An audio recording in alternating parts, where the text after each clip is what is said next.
Welcome, Hannah. It's a pleasure to have you here today. Hello, hi. It's a pleasure to be here.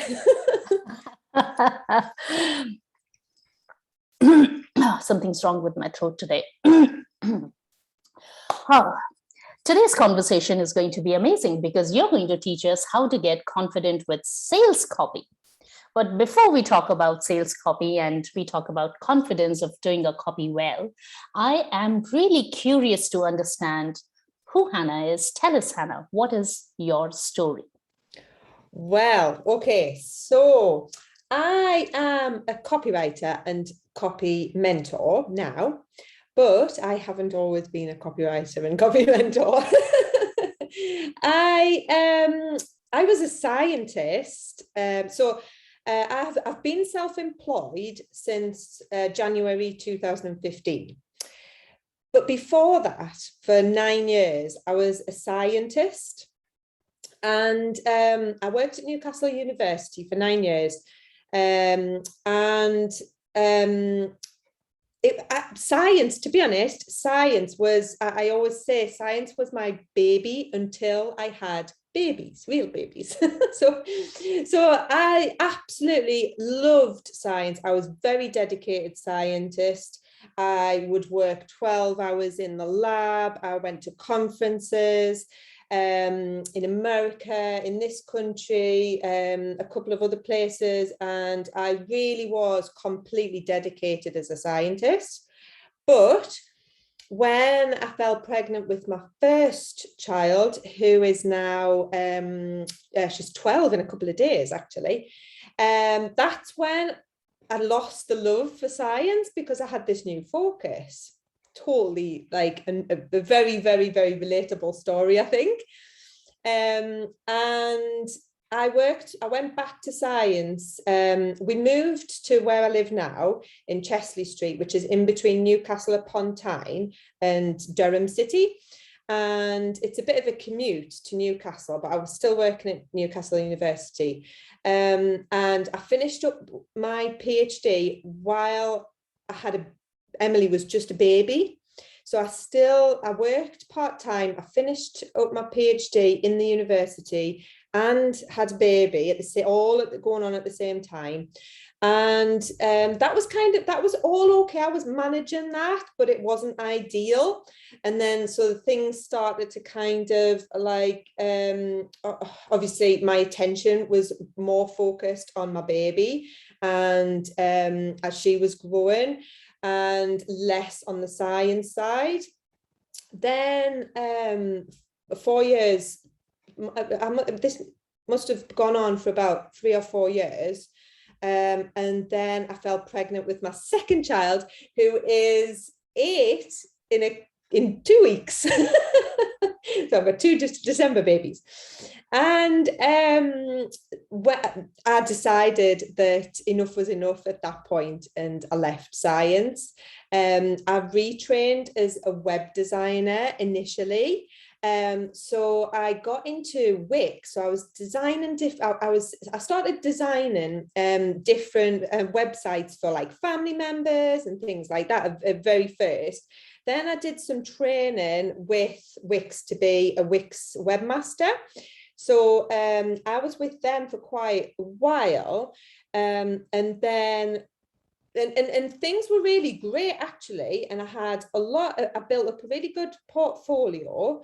I was getting a lot of local clients. At the time, local SEO was just really easy. I don't think it's maybe quite so easy now, but at that time in 2015, it was just a piece of cake.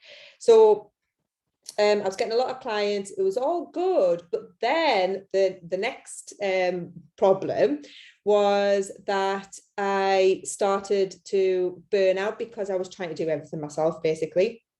So I was designing websites. I was doing the technical side, all the technical setup, some like little bits of like SEO, not in depth, but I was doing SEO, and writing the content, because, so this is where it kind of starts to get like you understand now.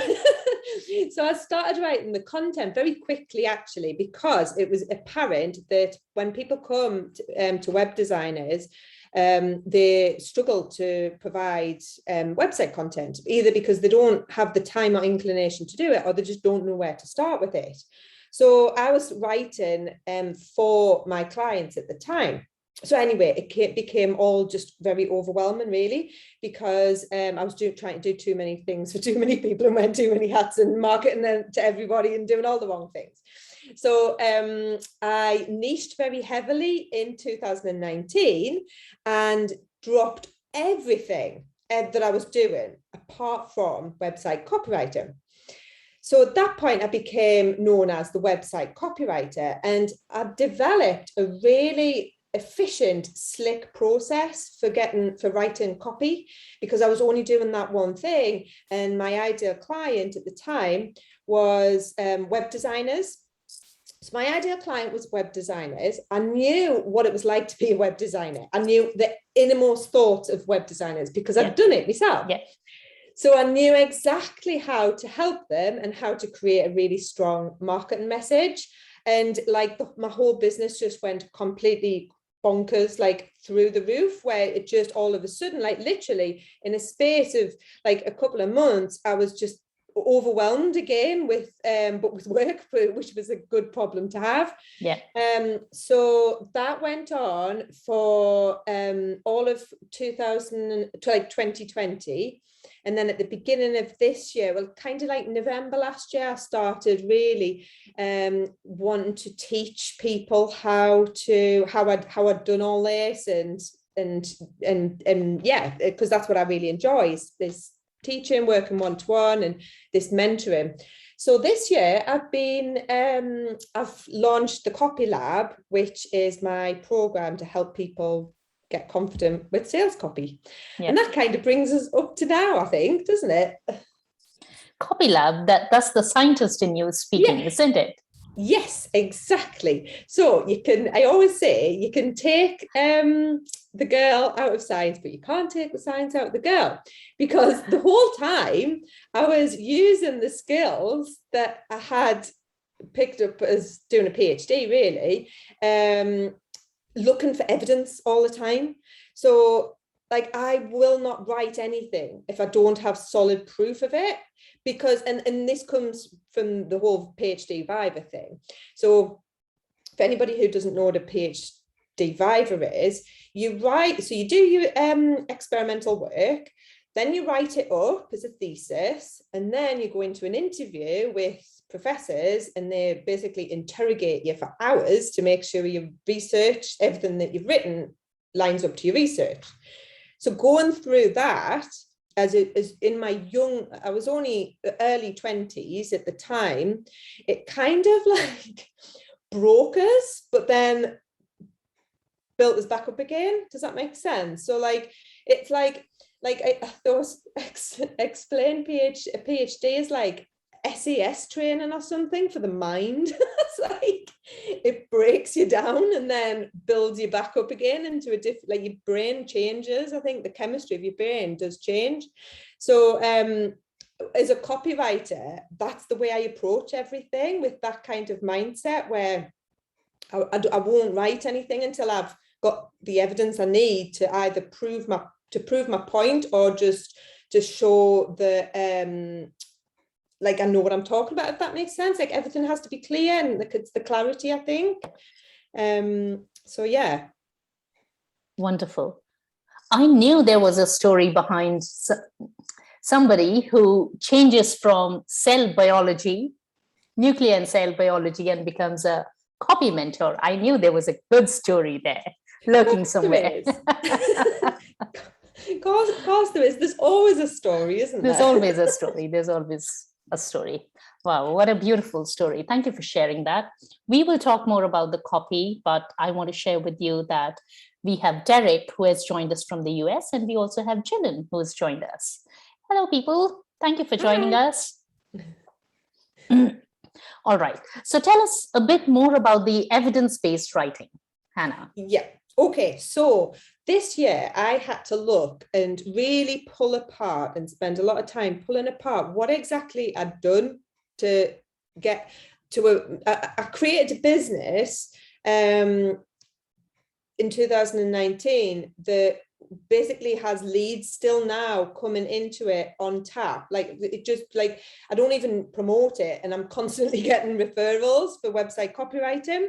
So how did I do that? And I thought about it. Obviously, it's understanding your ideal client extremely well.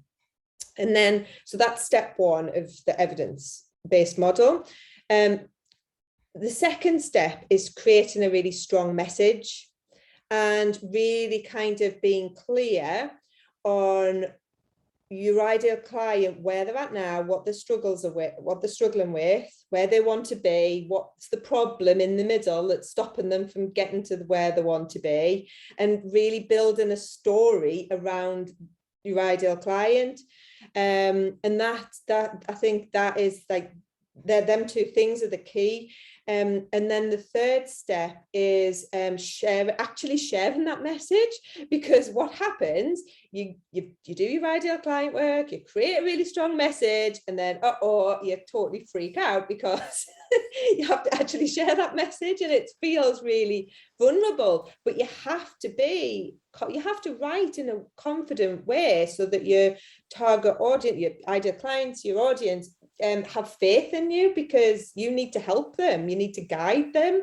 So you've got to show up in that like vulnerable, confident way. So that's the third step.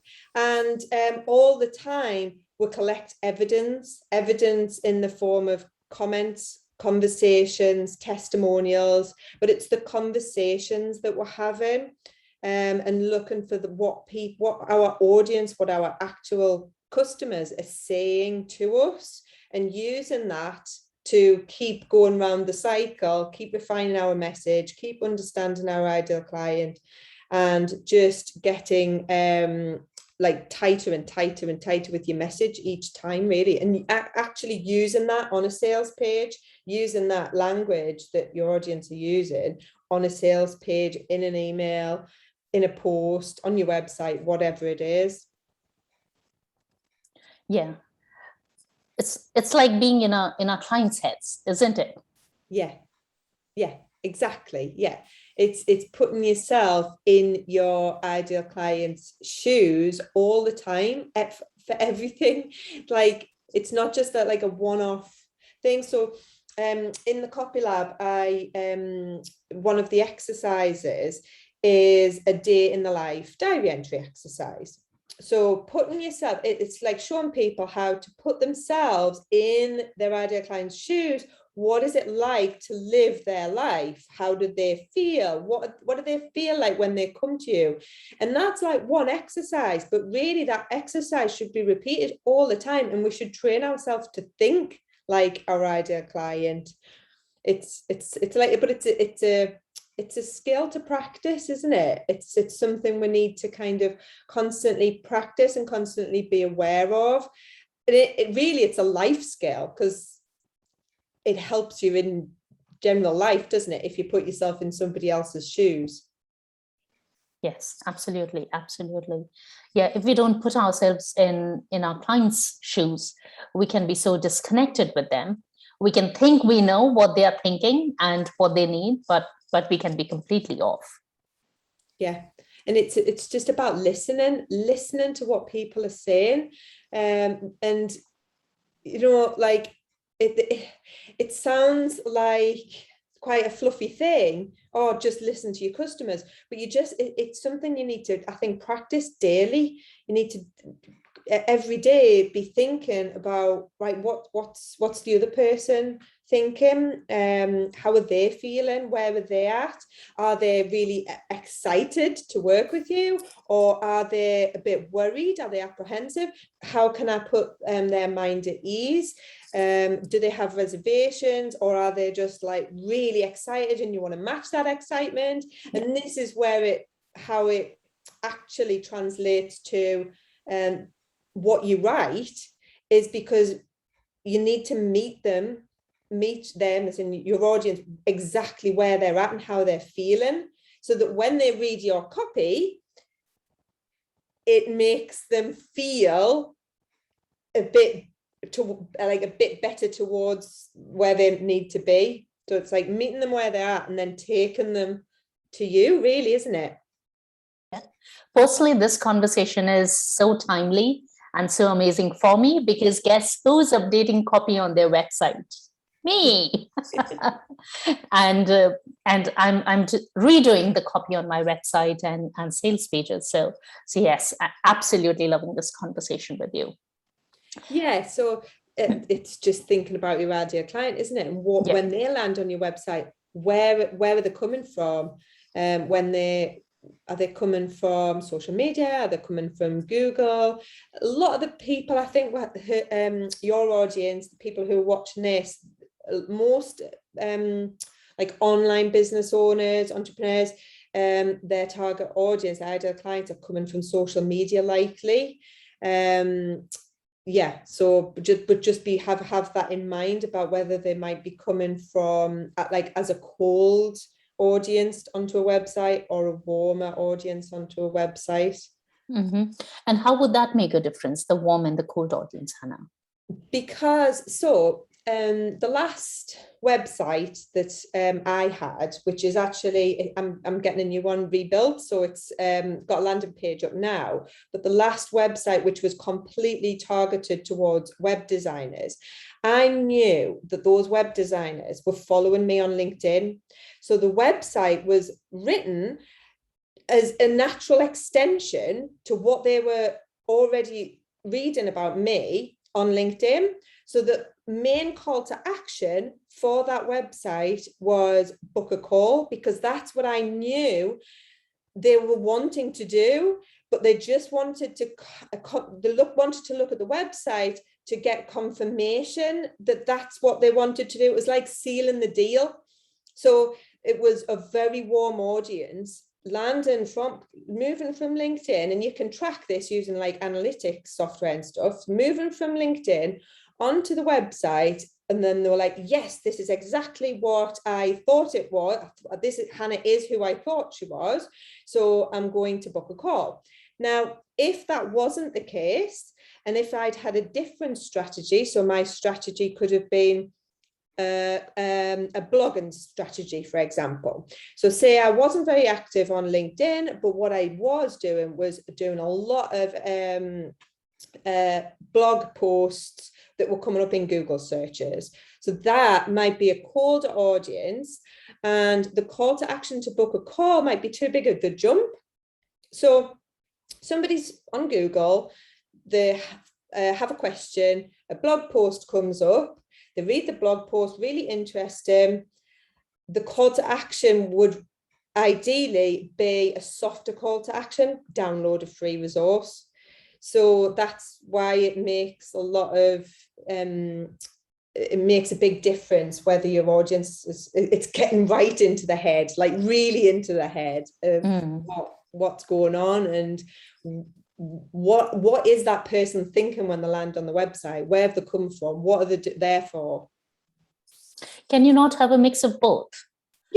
Yeah, definitely. I just mean that it's more important to focus on, so that website that I'm talking about, my own, where it was very specifically targeted, all the way through the copy, I was telling people to book a call because I knew that that's what they were wanted. I had a link to download a free resource on LinkedIn. I was sharing that, but I didn't even have it on my website because I knew that they were coming to book a call with me because they're already seen the lead magnet. Yeah. So yes, you can definitely have both, but it depends on your ideal. Maybe you've got people coming from social media and through blog posts, in which case both would be perfect. But it's just been so specific to actually have that thought process in your mind to actually think, oh, well, actually, some people might be coming from Google, some people might be coming from LinkedIn, some people might be coming from Facebook. Like, it's just have that actual thought process. Mm-hmm. Yeah, I think that's such an important point. And while you were talking, I was making those connections in my head. Where are my people coming from, and how am I going to take them on a journey with me through my website or when they get to my website? So I think it's really, really important. Yes. Yeah. Yeah, it's a good one, that one. So yeah, I think that getting learning to write with this kind of emotion and connection and absolutely submerging yourself in your ideal client is so important, but at the same time it can really drain your energy, and so you've got to be aware of that. So it's like, this is twofold. I think that yes, 100% you need to be putting yourself in your ideal client's shoes, but you also need to be wary of your own emotions and how that's affecting you. So checking in with yourself is just as important. So it's like, what's my ideal client thinking? How are they feeling? What are their hopes and dreams, and where do they want to be? But also checking in with yourself and thinking, right, what's stopping me from sharing this content?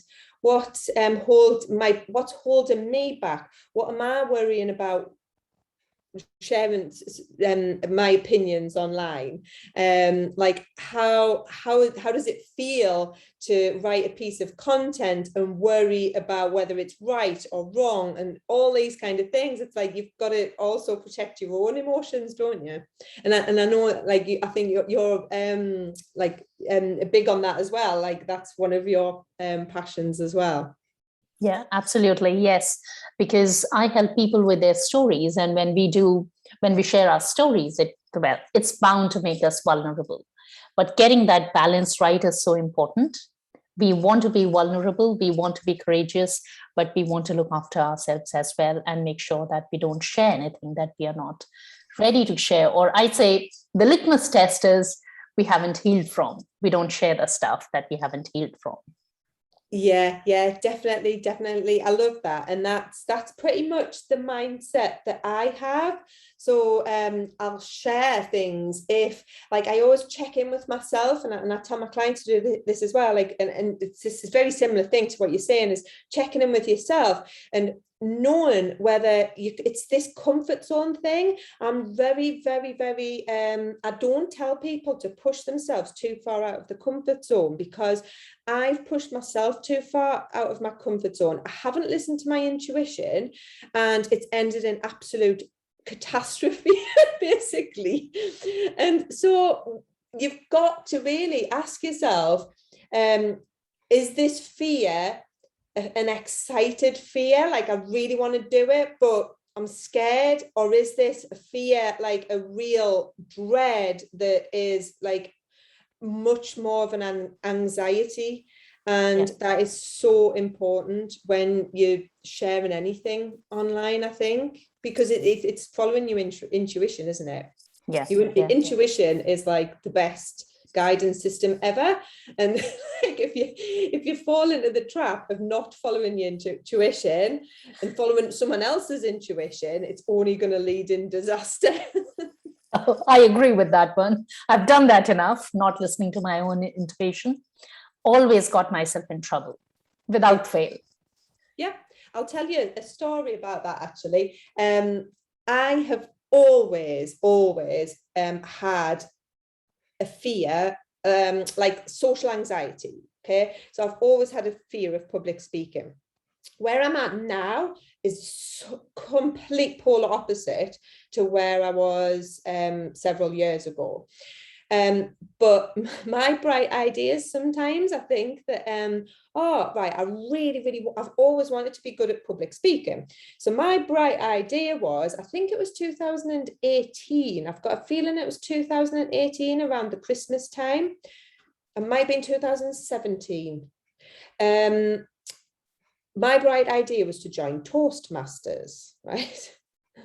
And honestly, it couldn't have been the worst, because at that point I was had extreme phobia really of video, of public speaking, of anything like that, like a real intense fear of speaking in front of more than two people.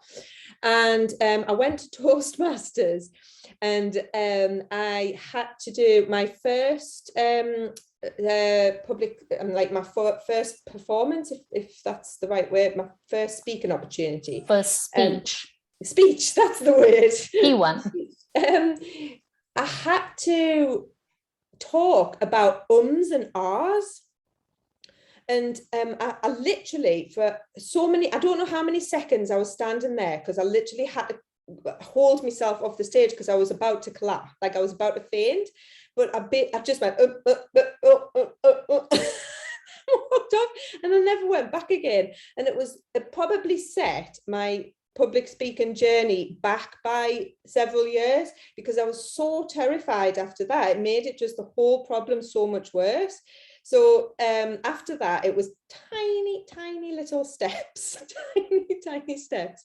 But I always knew I wanted to be able to speak. So I think that's when you can ask yourself, is it a fear that's worth pursuing? Yeah, if anybody is in our world, then obviously they love writing and they want to write and share stories and all that kind of thing. But so it's probably just a thing that you just have to incrementally get better at, isn't it? But Yeah. push through the vulnerability. Yes. Were you the encounter in that meeting?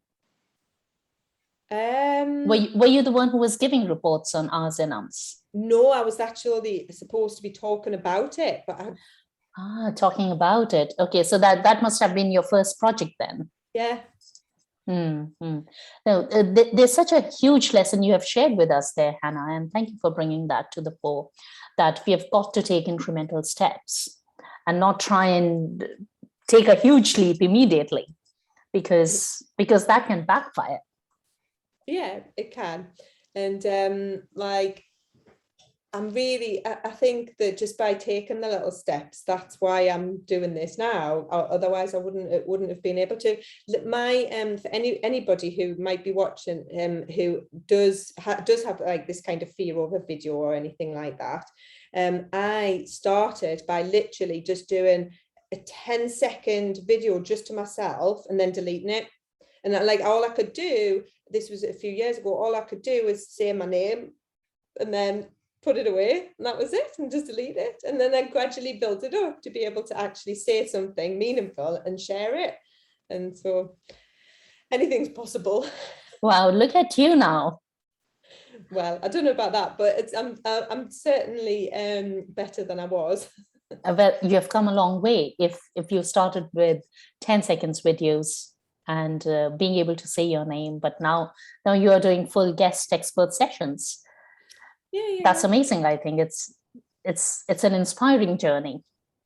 Yeah, it is really good, and that's why I'm so passionate about helping people to get confident with sales copy, because that has had a huge effect, getting clear on my ideal client, getting clear on my message. And I also went through the same kind of a similar process with the whole vulnerability thing with writing copy. So go back to 2015 and I didn't share stories. I didn't write like I do now. I felt scared to share call to action posts, to do all those things. But I built up vulnerability over time. What I did was I wrote something and then waited and nothing happened.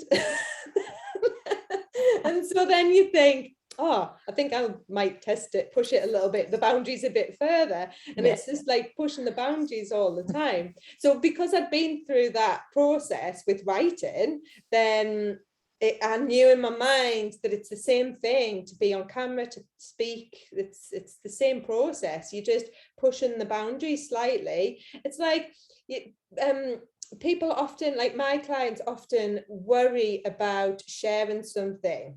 Mm-hmm. And I always say, like, either something, not absolutely nothing will happen, either something really, really good will happen, or the most likely thing will happen is nothing will happen. Like, nobody will really care what what you share. And it's true, isn't it? Like, we worry about, we have all these fears about oh, like, people will think I'm too salesy, people don't care about my stories. Like, I bet you hear that, like, that worry, fear all the time. Oh, who cares about my story? But you do. And like, it's like it's human nature to be interested in stories, isn't it? It's Yep.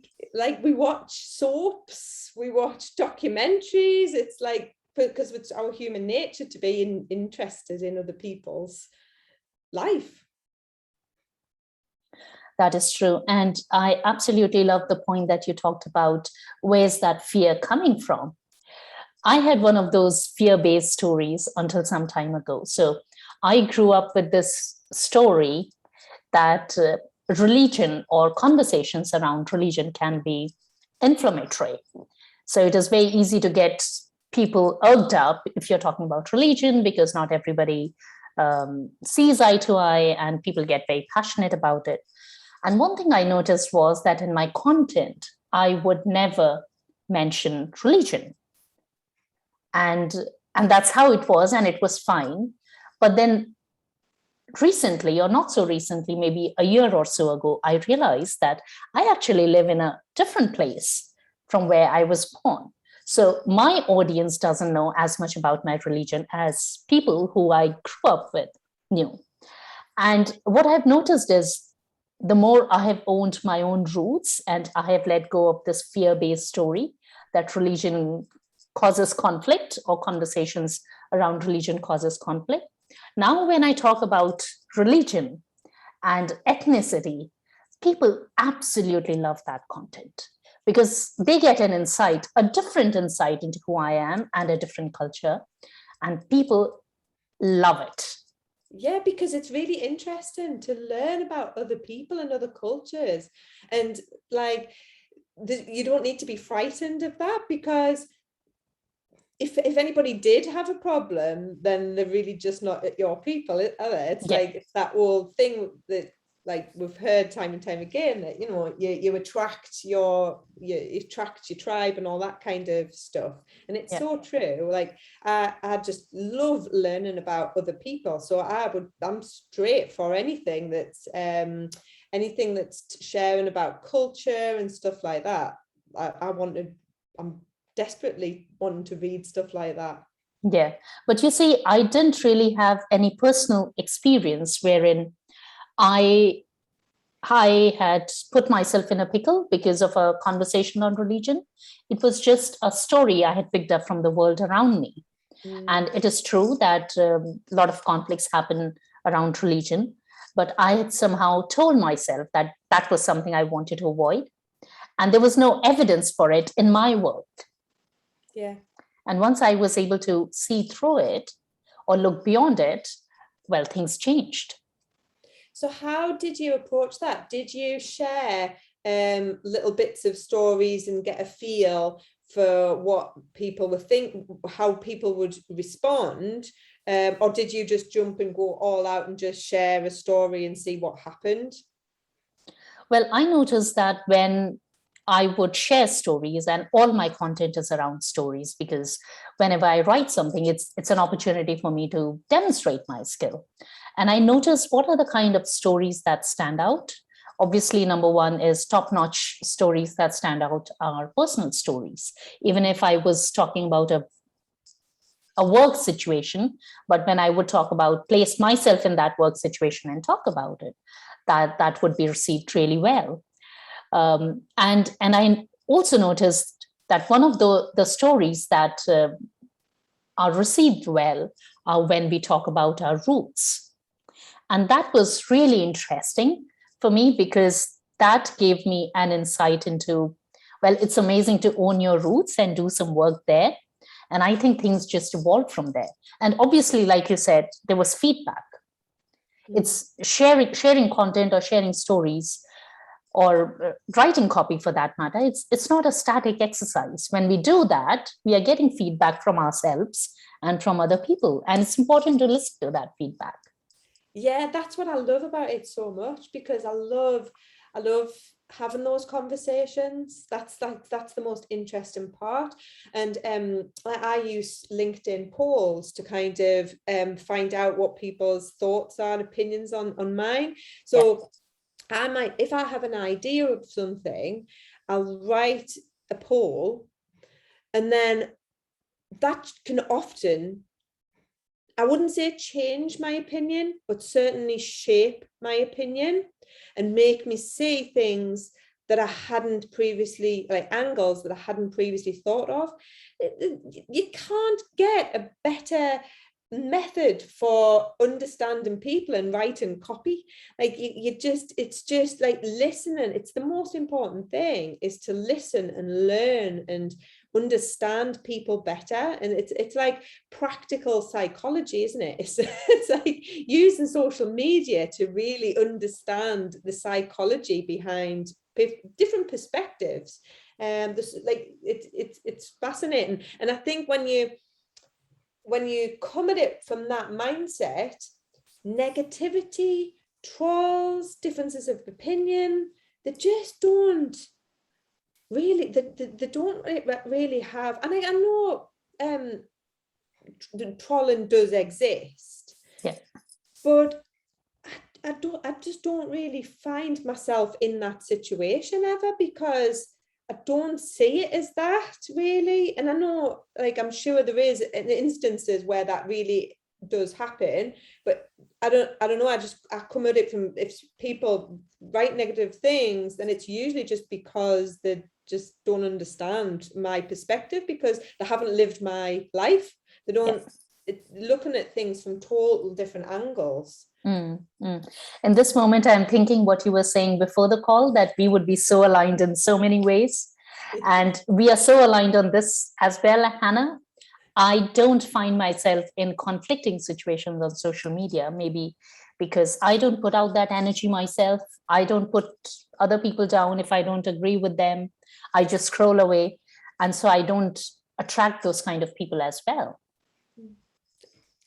It's law of attraction. Like I'm really into law of attraction, and you know, like I just really attract lovely people into my kind of world. And yeah, I don't seem to have the odd thing does blow up and trigger us, but I tend to try and ask myself, why am I triggered? What is it that's, it's like not healed, isn't it? It's that, it's like when you were saying about not sharing stories, it's when you get triggered and you think, well, actually, is this something that's not healed inside me, and what's the reason that I'm getting so triggered about this? But generally speaking, I have an easy time on social media, generally speaking. Generally speaking, I think that's good enough.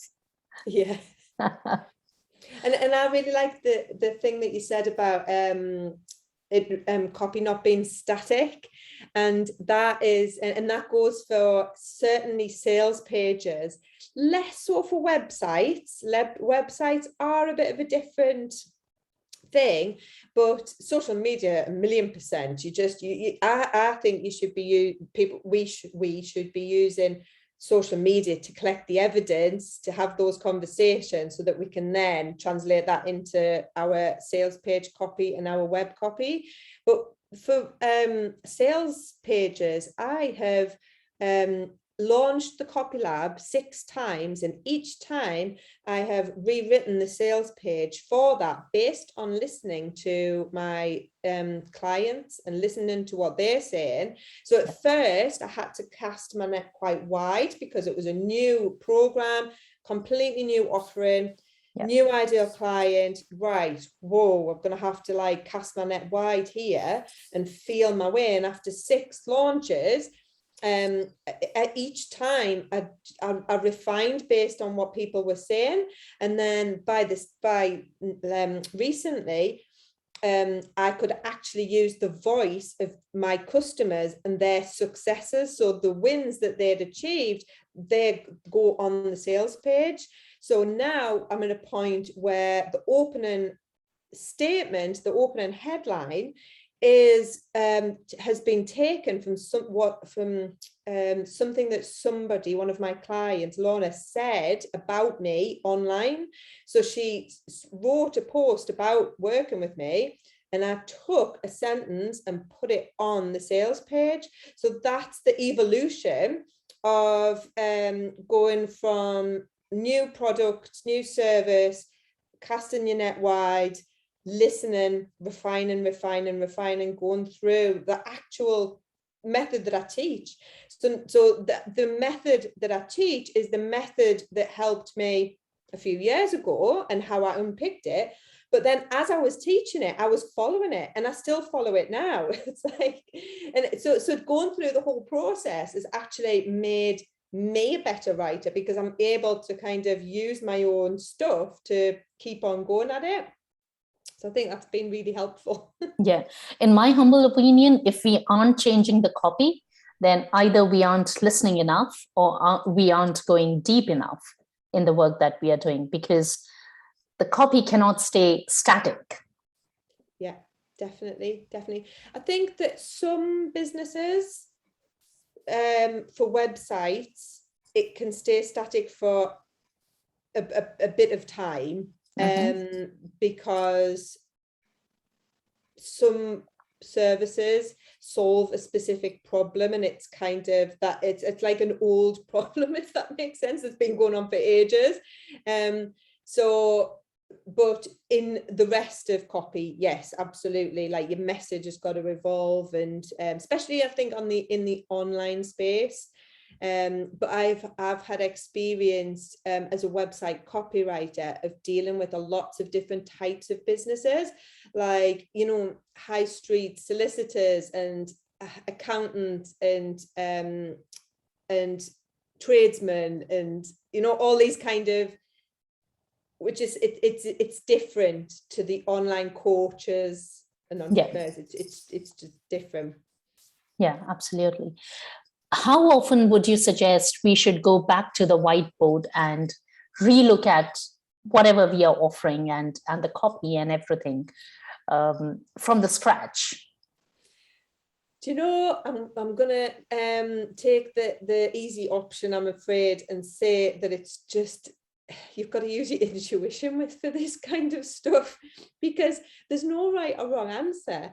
Like, I could say a certain number of days or a week or years or whatever, but in reality, it depends on your ideal client, it depends on your circumstances, and it depends on what you do and you as a person. And I just follow my intuition, and if it feels good, I go down that route. Yeah.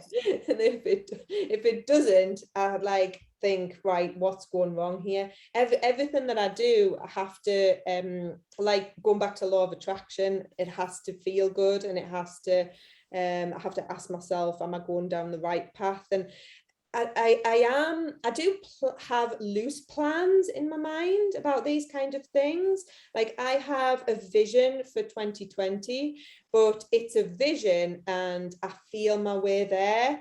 And I don't get hung up on the fact, like, years ago, I used to try to make myself more of a planner. Yep. But it's not like, I don't want to be more of a planner anymore. I want to follow law of attraction, and I want to follow my intuition, and that's what I'm doing. And I think as long as you have like a loose goal, that can evolve. Yeah. Personally, I find it useful to go back to the whiteboard if I'm bringing in big changes. Yeah. So it's always a good idea. One thing I also notice is, because I would constantly update my message as and when I get deeper into the work I do, or I understand my clients more through the work I do with them, because the changes are incremental. Our initial message can change so much that I find it useful to regroup in my own head and go back to the whiteboard. And it's almost like a test.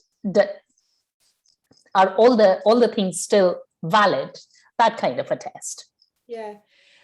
Like for me, I, sometimes I just wait. Like I need to write an article about this actually, because I am quite like, I'm pro procrastination. Right? I think procrastination is a really good thing because it's actually telling us to wait until we've got the answer. And a really good example of this is, so when I explained my story, I said that I used to write website copy. Then this year I've evolved into a mentor. Now, up until the last probably week or two, it was still a bit of a mash inside my head of what I am taking on website copywriting work, but I'm also mentoring, and I'm saying I'm a copywriter, and I'm saying I'm a mentor, but it was still a little bit mishmashed of what was what. And I like things to be super clear to my audience and to myself. So about a week or two ago, I just had this massive breakthrough, like a huge breakthrough. And I didn't force it. I didn't chase it. I wasn't thinking I need to sort this out. I was actually thinking about different life to do with life and stuff. Anyway, I'd actually stepped a little bit away and give myself a little bit of a break because I've launched 6 times in a row. And all of a sudden it just became totally clear that I create a website copywriting agency, very separate from my personal brand. So within a few days, I contacted a web designer, set that in motion, paid half of it, did the branding, designed my own logo. I don't even know where that came from, because I don't design logos. Created an acronym to describe the process that all the website copywriting projects will go through, and writ the whole website copy in a day. And it's just like that. Like I didn't like it. Just the whole thing just came together. And that's launching, that agency is launching in January. And I didn't plan, I didn't overthink, I didn't do anything. It was just literally like I got this download. Yeah. It's just like, I've never felt so creative in all my life. It's like the last 6 months of lack of creativity. Just like I stopped doing everything, and then all of a sudden all this creativity exploded. It's like, what's happening? So, oh yeah, and I'm also publishing a journal next week. I don't even know how that happened. But honestly, Hannah, I'm not surprised when I hear this, because this is something I always recommend to people who train with me on public speaking, because when people are improving their skills and they're learning new stuff in speaking and how to speak effectively, well, there definitely comes a point wherein they start taking stress of, well, that performance anxiety becomes too much for them. And what is typically happening, well, in their case, in specific reference to speaking, is that they are thinking too much about how to use the body and how to put the message and how to use the voice. Too much is going on.